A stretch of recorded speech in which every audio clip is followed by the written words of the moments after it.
وَمَا أَرْسَلْنَاكَ إِلَّا رَحْمَةً لِلْعَالَمِينَ. Memaksimalkan niat. Ini banyak orang luput dari masalah ini. Beranjak daripada hadis Nabi SAW, teman-teman bisa renungi hadis ini ya. Hadis yang sahih diriwayatkan Anas ibn Malik radhiyallahu anhu, beliau berkata, kami pernah pulang dari perang Tabuk bersama Rasulullah SAW dan beliau bersabda, Inna aqwaman khalfana bil Madinah, Inna aqwaman khalfana bil Madinah, ma salakna syi'ban wala wadiyan illa wahum ma'ana habasahumul udhur. Ketahuilah, ada beberapa orang di belakang kita di kota Madinah, mereka mengikuti kita di sisi pahala, padahal mereka di Madinah tidak ikut berperang. Setiap kita melewati celah-celah gunung dan tidak pula lembah, kecuali mereka akan ikut bersama kita doa dari sisi pahalanya. Karena orang jihad setiap langkahnya ada pahalanya, karena mereka tertahan dengan uzur. Dalam riwayat itu, riwayat Bukhari, dalam riwayat Abu Dawud, kata Nabi SAW, laqad taraktum bil madinati aqwaman masirtum masirah.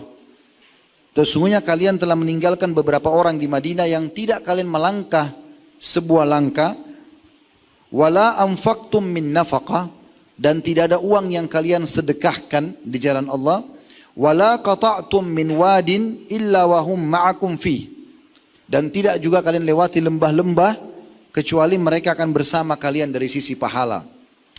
Qalu ya Rasulullah, wa kaifa yakununa ma'ana wa hum bil Madinah? Bagaimana mereka, para sahabat bertanya, ya Rasulullah, bagaimana bisa mereka bersama mendapatkan pahala kita padahal mereka tidak ikut dalam jihad ini dan mereka dari kota Madinah? Kata Nabi SAW, habasahumul marad, sesungguhnya mereka tertahan karena penyakitnya, tapi niat mereka kalau mereka tidak sakit mereka akan ikut berperang.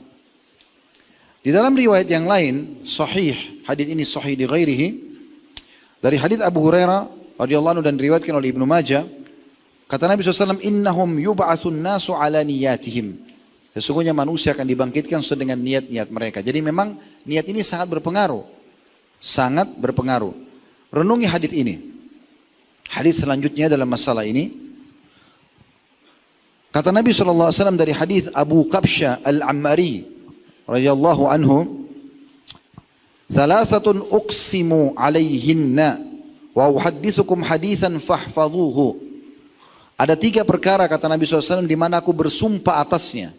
Artinya perhatikan baik-baik, karena ini harus kalian jaga. Jangan sampai luput.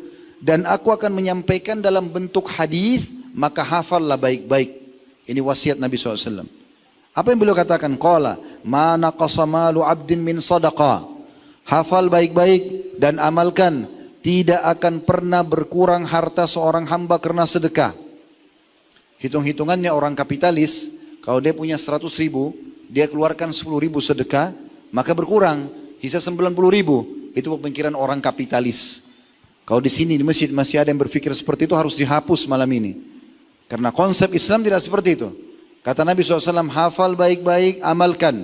Tidak akan berkurang harta seorang hamba karena sedekah. Kalau hari ini anda kesedekahkan 10 ribu rupiah dari 100 ribu, Allah akan ganti di hari yang sama atau besoknya, minimal 10 kali lipat. Jadi itu jenis investasi yang tidak akan pernah rugi. Ini poin penting. Kenapa banyak orang selalu hitung-hitungan dalam bersedekah? Karena dia pakai sistem kapitalis. Oh, kalau saya keluarkan maka kurang. Padahal sebenarnya tidak dalam Islam. Ini Nabi suruh hafal baik-baik. Lalu beliau mengatakan, wala dhulima abdun madlamatun sabara 'alaiha illa zadahullahu izza. Dan tidak ada seorang hamba yang terzalimi, ada orang berbuat jahat sama dia, lalu dia sabar, dia enggak balas, dia digunjing, dia difitnah, dia disakiti, tapi dia tidak balas kejahatan dengan kejahatan, kecuali Allah akan tambah baginya kemuliaan dan kedudukan. Sabar atas gangguan orang. Jadi kalau sudah ada yang ganggu anda, fahami baik-baik dan hafal dari Rasulullah SAW, oh berarti kalau saya sabar di masalah ini, di ujungnya ini ada satu tingkatan yang Allah akan kasih. Ada kedudukan. Jadi jangan malah emosi. Ini konsepnya. Wasiat Nabi SAW, disuruh jaga. Kemudian kata Nabi SAW, wala fatah abdun baba mas'alatin illa fatahallahu alaihi baba faqrin. Dan tidak ada seorang hamba yang membuka pintu mengemis, kecuali pasti Allah bukakan baginya pintu kemiskinan dan kehinaan. Wa uhadditsukum haditsan fahfadhu. Lalu saya juga akan sampaikan kalian hadis, hafal baik-baik. Dan ini sekarang yang jadi saksi bahasan kita. Tadi potongan awal hadis itu bukan bahasan kita. Ini sekarang yang akan jadi bahasan kita, berhubungan dengan niat. Apa kata Nabi SAW? Innamad dunya li arba'ati nafar. Sesungguhnya dunia ini ada 4 golongan manusia. Yang pertama beliau mengatakan, abdun razaqahullahu malan wa ilman fahuwa yattaqi fihi rabbah. Seseorang hamba yang Allah lapangkan ilmu yang luas, ilmu agama dan harta yang melimpah. Lalu dia bertakwa kepada Allah padanya. Wa yasilu fihi rahimah. Dia cuma cari sumber halal, dia juga sibuk dengan bersedekah, dan dia melanjutkan hubungan silaturahim dengan hartanya itu, membantu kerabatnya. Wa ya'lamu lillahi fihi haqqa, dan dia tahu Allah punya hak di situ, ada zakat malnya. Fahadha bi afdalil manazil, ini orang yang paling baik, tertinggi derajatnya dari manusia, hafal baik-baik, orang yang Allah berikan ilmu dan harta. Berarti dari poin ini teman-teman, kita dianjurkan agar memohon kepada Allah dijadikan orang yang pintar dan kaya. Dan tidak ada dalam Islam menjadi orang bodoh dan miskin, tidak ada. Kalau ada yang hadir mengatakan, Ustaz saya masih miskin, masa Ustaz nyinggung seperti itu? Saya bukan menyinggung, saya sedang menyampaikan kepada anda wasiat Nabi agar anda hafal. Anda disuruh berkembang, maju, bergerak. Pepatah bahasa Arab mengatakan, fa inna fi harakati barakah, taharrak fa inna fi harakati barakah. Bergerak, produktif, karena semua itu akan ada berkahnya, akan ada berkahnya. Dalam pepatah bahasa Arab yang lain, manjadda wajad. Siapa yang berusaha dia akan mendapatkan hasil kerjanya. Dan pepatah bahasa Arab yang lain mengatakan jarrib ta'rif. Coba dulu baru kau ambil keputusan. Jangan belum mencoba, saya nggak mungkin bisa, saya nggak mungkin suka. Nggak ada dalam Islam itu. Kita coba dan jadikan mulahnya berdoa kepada Allah. Bilang, ya Allah, karuniakanlah kepadaku ilmu dan harta. Tambah lagi doanya, dan jadikan aku menghabiskan keduanya di jalanmu. Karena kalau ada orang punya ilmu tapi tidak diamalkan, percuma, akan jadi ancaman bagi dia di akhirat. Akan jadi dosa. Dia tahu haram tapi dia diam, biarkan orang melakukannya, tidak boleh.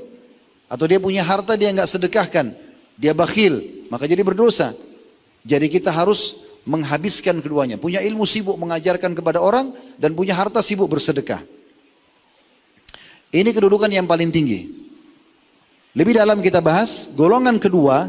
Ini yang saya ingin titik beratkan, berhubungan dengan bahasan kita, golongan kedua. Wa abdun razaqahullahu ilman walam yarzuqhu malan fahuwa sadiqun niyah. Dan seorang hamba yang Allah karuniai ilmu, dia faham ilmu agama, tapi belum dikasih harta. Tapi dia tulus sekali niatnya. Niatnya baik. Ya. Yaqulu, dia berkata dengan niatnya, lau anna li malan la amiltu bi amali fulan. Kalau saya dikaruniai juga harta, saya akan buat seperti fulan. Tadi kelompok pertama, dia kan punya ilmunya. Si fulan ini yang pertama bangun masjid 10, bolak-balik pergi haji, bantu orang miskin. Kelompok yang kedua ini, dia lihat, dia juga pengen sekali melakukan, tapi nggak ada uangnya. Bagaimana caranya supaya dia bisa mendapatkan pahala sama dengan kelompok pertama yang sudah bangun 10 masjid, yang sudah setiap hari berikan makan orang miskin, selalu bersedekah, bolak-balik pergi haji dan umrah. Kata Nabi SAW, dia berkata kelompok kedua yang punya ilmu tapi tidak punya harta, lau anna li malan, kalau Allah berikan saya harta juga, la amiltu bi amali fulan, maka saya akan berbuat seperti orang itu. Fahuwa biniyatihi, maka dia dengan niatnya, niat tulusnya tadi, fa ajruhuma sawa, pahalanya sama. Cerdas gak ini? Cerdas. Karena kita tidak mampu bangun 10 masjid, kita tidak mampu bolak-balik berhaji dan umrah, Kita tidak mampu bantu setiap hari orang miskin karena kita nggak punya harta. Tapi karena tahu ilmunya, ini malam ini Anda sudah dengarkan ilmunya, maka tuluskan niatnya. Tapi ingat ya, ini akan didapatkan bagi orang yang tidak punya kemampuan, lalu dia pakai niat. Enggak berlaku kalau orang itu kaya, lalu dia bilang saya niat saja. Cukup dengan niat. Itu orang pergi haji, ya sudah saya juga niat haji. Padahal dia punya kemampuan, ini enggak dapat. Orang yang tidak punya kemampuan harta. Tapi dia ingin sekali. Dan ini teman-teman tarik kepada semua keadaan. Coba cerdas dalam faham ini ya. Kalau ada seorang ulama besar. Anda lihat di zaman Anda ini siapa ulama besar. Di dunia ini. Kita sama-sama melihat ada ulama besar siapa. Oh ilmunya tersebar. Buku-bukunya tersebar. Kita nggak mampu seperti dia. Dia sudah hafal Quran 30 juz, dia sudah banyak hafal hadis, dia sudah banyak tulis kitab. Kita baru mau belajar. Bisa nggak kita meraih derajat dia? Bisa nggak? Baru saya ajarin teorinya nih. Bisa. Niatkan dengan ikhlas.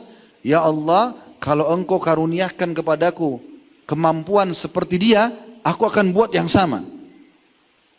Kita lihat di musim haji, jemaah haji lagi lewat pakai bus menuju ke asrama haji. Kita nggak ada duit mau pergi haji. Bisa nggak kita dapat pahala haji seperti mereka? Bisa. Masih 10 orang yang jawab bisa, yang lain masih ragu rupanya. Bisa. Makanya judul kita cara cerdas beribadah. Asal benar-benar kita nggak punya duit pada saat itu, tapi kita lihat orang ini pergi haji, enaknya orang ini pergi haji. Tulus antara Anda sama Allah saja, jangan dengarkan orang lain. Dengarkan orang lain bisa riya. Dengar niat saya ini ya. Nggak boleh itu. Jadi antara sama Allah, ya Allah, kalau seandainya kau karuniakan aku harta dan kesempatan, aku akan haji seperti mereka. Apa kata Nabi? Fahuma fi ajri sawa. Dua-duanya sama pahalanya. Coba bagaimana jelinya kita bisa menangkap pahala, ya? Karena niat kita. Makanya seorang salafus saleh berkata, aku berharap punya niat di seluruh amal saleh, walaupun aku belum mampu mengerjakannya. Walaupun aku belum mampu mengerjakannya. Coba tarik lebih jauh ini teman-teman. Coba jeli. Ini subhanallah, saya kadang-kadang kalau renungi kejadian ini ya, hanya saya berpikir perlu saya sampaikan dalam ceramah. Semoga bermanfaat gitu. Saya kadang-kadang kalau duduk merenung sendiri, saya berpikir sahabat-sahabat Nabi, bagaimana kedudukan mereka sekarang di sisi Allah. Abu Bakar, Umar, Uthman, Ali, Talha, Zubair radhiyallahu anhu ajma'in. Orang-orang yang satu jadi mertua Nabi, yang satu jadi anak mantu Nabi. Minimal mereka jadi sahabat Nabi, berperang bersama Nabi, tiap hari ketemu, makan sama Nabi. Kalau ada seorang alim ulama kita bersama dia saja, terus kita sudah gembira. Bagaimana dengan bersama Nabi SAW ini luar biasa. Pahala mereka sangat banyak gitu kan. Tapi kita tidak hidup di masa mereka. Bisa nggak pahala kita bersama sama dengan sahabat nanti di surga? Bisa. Innamal a'malu binniyat, semua sesuai dengan niat.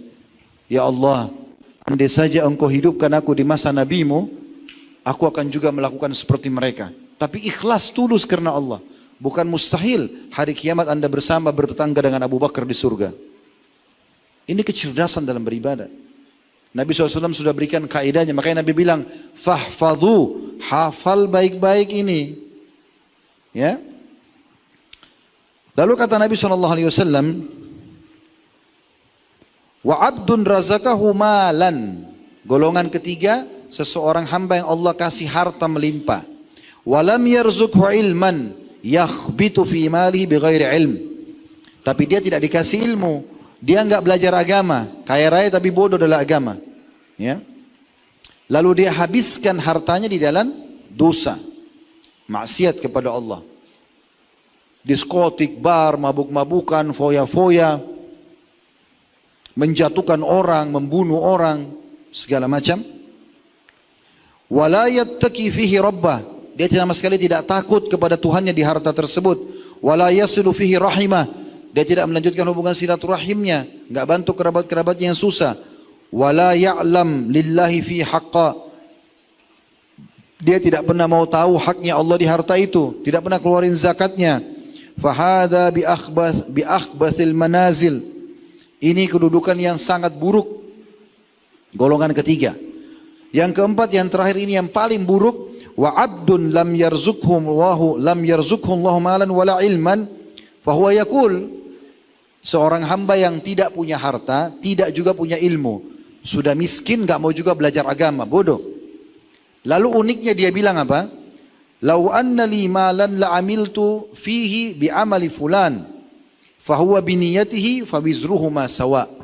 Dia lihat golongan ketiga, lalu dia bilang, yang tadi yang kaya raya tapi tidak punya ilmu, lalu dihabisin hartanya di dosa. Lalu dia mengatakan, kalau saya punya juga sama harta, saya buat sama seperti dia. Maka kata Nabi SAW, dosanya sama. Dia enggak bangun diskotik, dia enggak bangun bar, dia enggak mabuk-mabukan, dia enggak nipu orang, dia enggak bunuh orang. Tapi dia niat, kalau dia juga dikasih kekayaan sama dengan orang kaya itu, dia akan buat yang sama. Maka sama dosanya. Hati-hati. Jadi kita jadi golongan yang pertama atau minimal yang kedua. Minta Allah berikan harta dan ilmu. Kalau tidak bisa, minimal perdalam ilmu agama. Karena dengan faham agama, kita bisa raih semuanya dengan niat kita.